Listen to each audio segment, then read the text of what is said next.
Chapter 8, Training Camp. We headed for my house. Training camp. Joey was my coach. First, he said, that crybaby stuff, gotta go. How? I said. You still have your E.T., don't you? Sure. My parents had given me the videotape movie for my birthday. I bet you start bawling every time E.T. dies, don't you? Well, follow me. We stuck my E.T. cassette in our VCR and ran it fast forward to where E.T. dies, or everybody thinks he dies. As usual, the waterworks came on. My eyes, my cheeks were like Niagara Falls. Joey punched rewind. Stop. Play. E.T. died again. I cried again. So it went, time after time, until on the 22nd try, Joey ran his fingertip across my cheek and nodded, dry. He turned on the light and got in my face like a doctor. Your eyes are a little watery, but nothing's fallen out of them. He held out his hand. You're on your way, rat.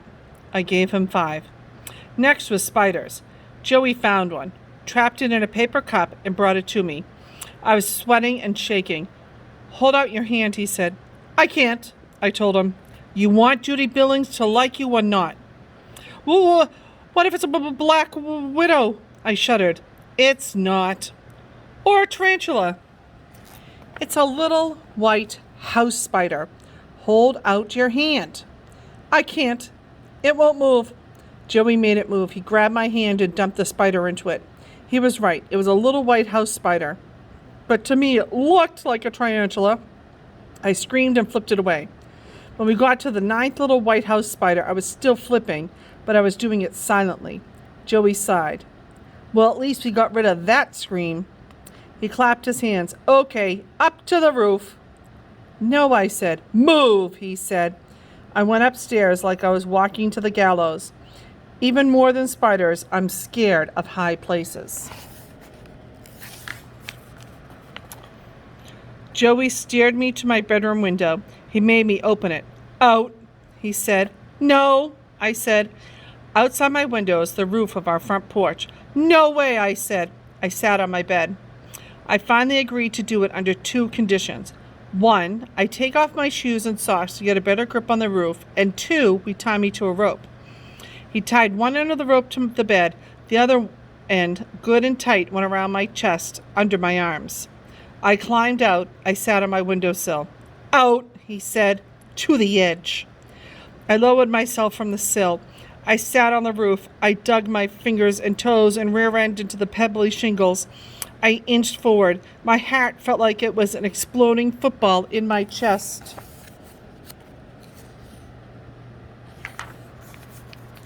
I was halfway to the edge when the sidewalk below started to get wavy. Then the bushes got fuzzy. Then everything was turning around like the inside of a clothes dryer. The next thing I knew, I was hanging off the edge of the porch roof, swinging in the air above the front steps. Just then, Zipper Nose came out. The look on her face said, I'm imagining I see my brother hanging from the roof. I'm having a hallucination. Call somebody, I told her. Get me down from here. She half turned, ready to obey me for the first time in her life. Then she spotted my feet. My bare feet. This time the look on her face said, I may never get this chance again as long as I live. She rushed me. She grabbed my legs at a bear hug and started tickling the bottoms of my feet. We, the Mortons, are a ticklish family, extremely. By the time my mother finally came out and chased Zipper Nose off and got me down, I was about dead from laughing. For my next test, Joey led me to the little kids' playground at the park. What are we doing here? I asked him. You'll see, he said. We waited, watching the little kids. After a while, Joey said, You hungry? A little, I said. For a Twinkie? Yeah. Spongy cake, creamy inside. I love them. Go for it, said Joey.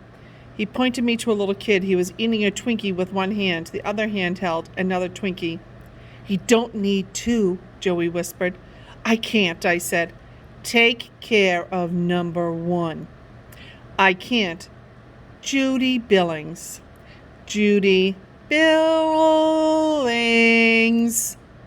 The kid was passing us. I reached out, snatched the uneaten Twinkie.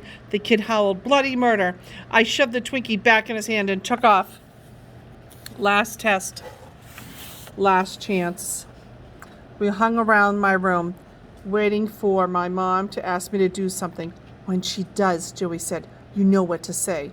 Sure enough, pretty soon my mom showed up. She said, "Suds, will you excuse yourself from Joey long enough to empty your wastebasket, please?" Silence. Joey waiting. My mother waiting. Judy Billings waiting. The world waiting. I couldn't stand it.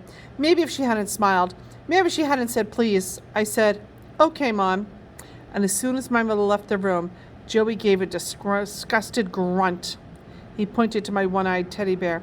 "I guess you're not going to throw that baby thing away either, are you?" I looked at the bear, at him, in shock. "Nah, I didn't think so," he sneered.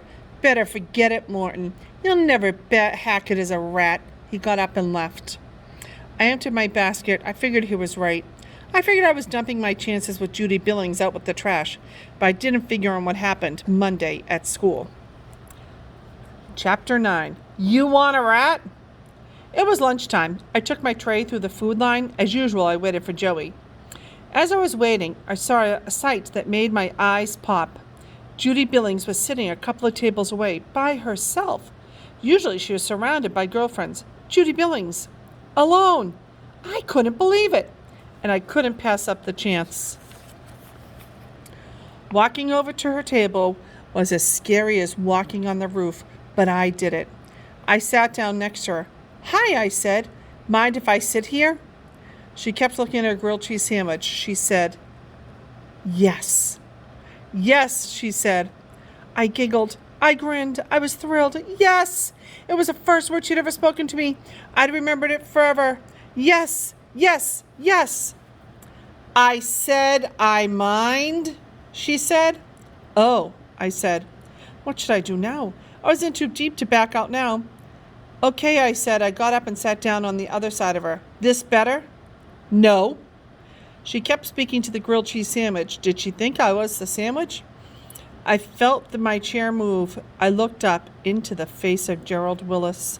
He was pulling my chair backwards. When it was away from the table, he tipped it forward. I slid off to the floor. It was the bench at the talent show all over again, only worse. I got up. I slunk away. Kids were laughing. One of them was a third-grade angel eating a piece of chocolate cake. I didn't take the cake from the angel's hand. I just shoved his hand, cake and all, into his face. Then I mashed them around. The whole joint was howling. As I walked out of school that day, Judy Billings happened to be right behind me. This time I didn't hold the door open for her. I let it shut in her face. I went straight home and up to my room. With one swipe of my hand, I sent my whole Matchbox car collection flying from the top of my bookcase. I probably wouldn't have destroyed my room right then if I hadn't headed for the bathtub. I probably would have destroyed it. No tugboat and dinosaur this time, just me in the water. I didn't turn it off till it was up past my belly button. I sank into it as deep as I could. I wanted to pull it over me like a blanket. I wanted to forget the day. I wanted to forget 4th grade. By the time I got out, I thought I was feeling better, but I was wrong. As soon as I got back to my room, I punched Winky, my bear. At dinner time, Zippernose smirked and sneered and snickered until my mother finally said, "What is it?" "I can't tell," giggled Zippernose. "I'll get in trouble." "If you don't stop that carrying on, you'll be in trouble." "Okay, I'll tell." My mother looked at her. "I'm not sure I even want to know. I'll let Suds tell me later if he wants to."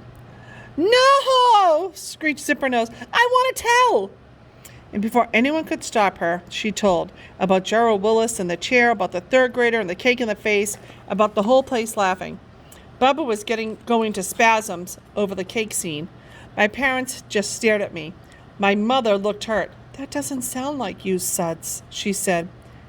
"They were laughing," I reminded her. "Are you going to attack everybody who laughs at you the rest of your life?" "Yeah," I said, "maybe I will." I got up from that table and I stomped off. Take a bath, my mother called. I did. Take another. I took another. Didn't do any more good than the first. I decided to go to bed early, get myself unconscious as quick as possible. I put on my PJs, turned out the light, and got under the covers.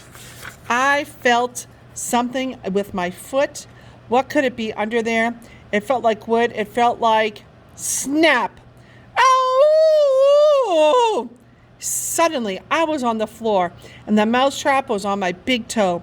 I pried it off, I went to the door, yanked it open.